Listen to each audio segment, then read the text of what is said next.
The jury watched Bryce mock his black boss on video. Then a woman's voice whispered, "He harassed me too." The room froze. But what happened next will shock even those who thought they'd seen everything. But first, let's go back to the beginning. The courtroom was drenched in tension. Not the loud kind, but the taut, wire-thin silence of a room one breath away from eruption. Every seat was filled. Reporters hunched over notepads. The dull hum of fluorescent lights fought against the flicker of camera flashes as Bryce Callahan, polished and prepared, sat as if the room already belonged to him. He wore entitlement like aftershave, too strong, too deliberate. At the plaintiff's table, Bryce's lawyer, Russell Gentry, a silver-haired white man with a courtroom smile and a fondness for moral performance, paced slowly. He paused, letting his words linger like the echo of a threat. This is not just about one man's experience. It is about a culture that punished my client for the color of his skin. He turned toward the jury, leaning in with the trained poise of someone who's sold many lies before. Mr. Callahan was targeted, ridiculed, subjected to a campaign of humiliation under the guise of equity. His voice darkened. My client dared to speak out, and that, he said, pointing across the room, is the man who made him pay. All eyes shifted to Anthony Miles. Anthony didn't blink, didn't stir. His charcoal suit was conservative, his posture military straight. He clasped his hands loosely on the table, his expression unreadable, neither smug nor cowed. Just still. Vanessa Clay, seated to his right, radiated something sharper. Her presence was silent steel, her braid coiled neatly against her back. No movement wasted, no emotion displayed. She didn't look at Gentry. She didn't need to. The jury, 8 women, 4 men of all colors and generations, studied both sides with restless attention. Their faces weren't sold yet. Not on Gentry's theater, not on Anthony's silence, and that ambiguity was where the storm would brew. On the bench, Judge Esther Bledsoe cleared her throat. 62, black, sharp-eyed, and sick of theatrics, she adjusted her glasses and cut through the rising temperature of the room with a glance. This court, she said flatly, will concern itself with facts, not feelings. But everyone knew feelings had already entered the room. This was no ordinary workplace suit. This was blood in the water, race, power, reputations. And though the court hadn't yet seen evidence, the jury, the press, and the public were already choosing sides. And at the center of it all, Anthony Miles, silent, still, waiting. The tension thickened like steam against glass. Bryce remained on the stand, posture rigid now, the performative tremble in his voice slipping under the weight of Vanessa Clay's precision. A second earlier, he had played the role of the wounded man with practiced ease, lips quivering, gaze lowered just enough to suggest fragility without weakness. I feared going to work, he had said, voice cracking in all the right places. I lost sleep. I was constantly walking on eggshells. The jury drank in every syllable, until Vanessa stood.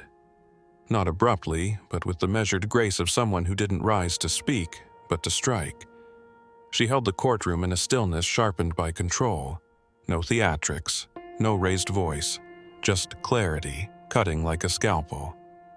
"Mr. Callahan," she said, the faintest edge in her voice, "were you ever disciplined at Ferris Tech prior to Mr. Miles' arrival?"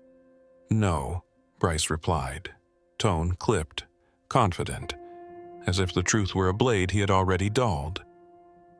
Vanessa clicked her pen, a deliberate sound in the silence, and held up the first document, a photocopy with an HR header bold across the top. "Then perhaps you can explain this," she said, walking toward the evidence screen.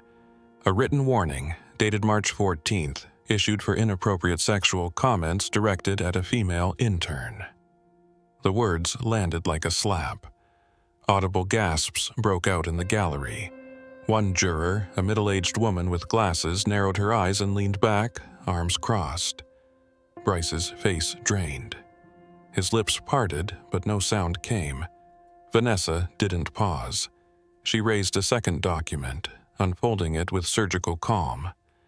And this one, May 3rd, a separate complaint, another woman, similar behavior. She stopped at the center of the courtroom, letting the silence crawl forward like a slow tide. On the bench, Judge Bledsoe lifted her glasses with 2 fingers, then lowered them again. She said nothing. She didn't need to. The room had shifted. Vanessa turned to the jury. Her voice did not rise, but her words tightened. So, I ask again, Mr. Callahan, were you targeted, or were you finally held accountable? Bryce's mouth opened, closed. His eyes flicked toward his attorney, who sat frozen, lips pressed white. No one spoke. And in that silence, the first fracture in Bryce's narrative cracked wide open. Quiet, clean, irreversible. The courtroom dimmed slightly as the lights over the evidence screen came alive. Vanessa stood still, one hand at her side, the other holding the remote like a scalpel about to make the next incision. "Permission to present Exhibit B," she said, her voice smooth but implacable.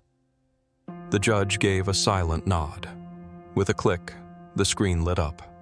The footage began grainy, standard office security quality, a break room, a table surrounded by 4 employees. Bryce Callahan was at the center of it, casual, animated. They watched him launch into an exaggerated pantomime. His arms flailed, his voice twisted into a forced, high-pitched cadence. "I need all your little diversity forms turned in by EOD, okay?"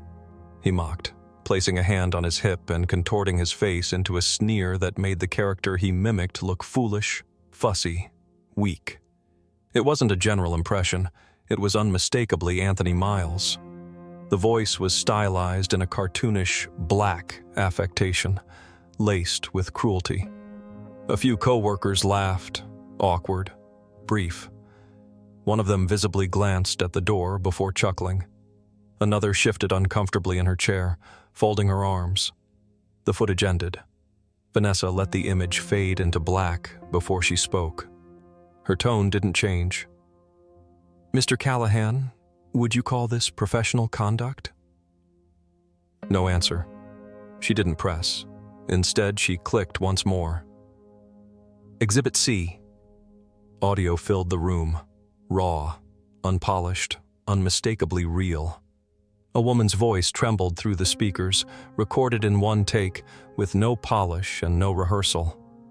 "I left Ferris because of Bryce. I was 22. He called me exotic, said I looked flexible. He told others I only got my internship because I looked like something out of a fantasy catalog. When I reported it to HR, nothing happened. Nothing. But then Mr. Miles came in, and it stopped. He wrote Bryce up, warned him. That's when everything changed. Bryce couldn't take it. That's why he's doing this. It's revenge. That's all this is." Her voice cracked on the last words, but she didn't cry. She didn't need to. The silence after the clip ended did more damage than any display of emotion ever could. One juror wiped her palm against her skirt. Another shifted forward in his seat. The air turned weighty, no longer with drama, but with disgust. Judge Bledsoe leaned back, exhaled slowly. Her sigh wasn't performative. It was the weary, disappointed breath of someone watching a mask peel off in real time.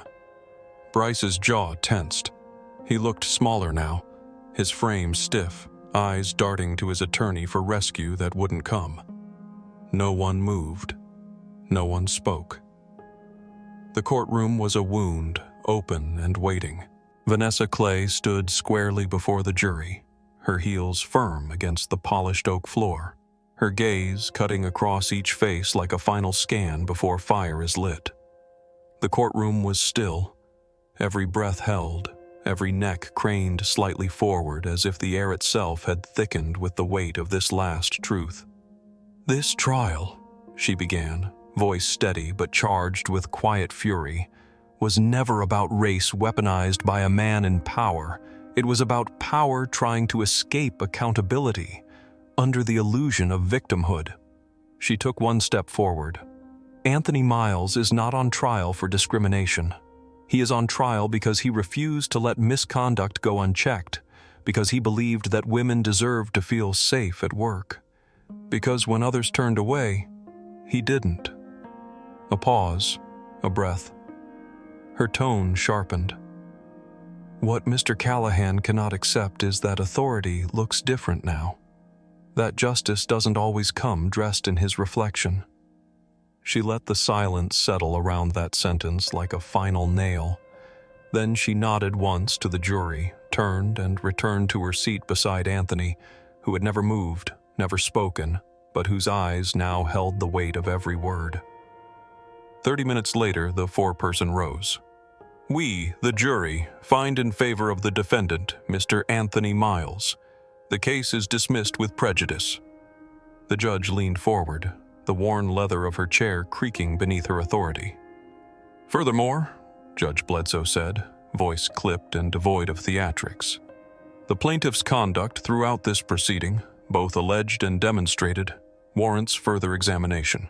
This court will formally recommend review for perjury and possible sanctions." The silence broke like a snapped wire. Reporters scrambled from benches. Bryce stood, pale and twitching, his jaw slack with disbelief, sweat collecting at his temple despite the courtroom's chill. A bailiff moved beside him. His lawyer remained seated, expression hollow. As Bryce was led away, no cuffs but unmistakably disgraced, the gallery erupted with flashes, questions, movement. The press encircled him like wolves, but none offered shelter. Anthony rose slowly. For the first time that day, he smiled. But it wasn't triumph. It was release. The quiet, tempered exhale of a man who had carried weight for too long. He turned to Vanessa. She looked up, unreadable. "Thank you," he said softly. She nodded once. "Justice isn't loud," she replied, "but it's permanent." And as the courtroom buzzed with noise and history rearranged itself beneath the dome of that ceiling, Anthony Miles remained still, unshaken, upright. The man they tried to ruin had risen not just vindicated, but transformed. He hadn't just survived the system, he had beaten it on its own floor.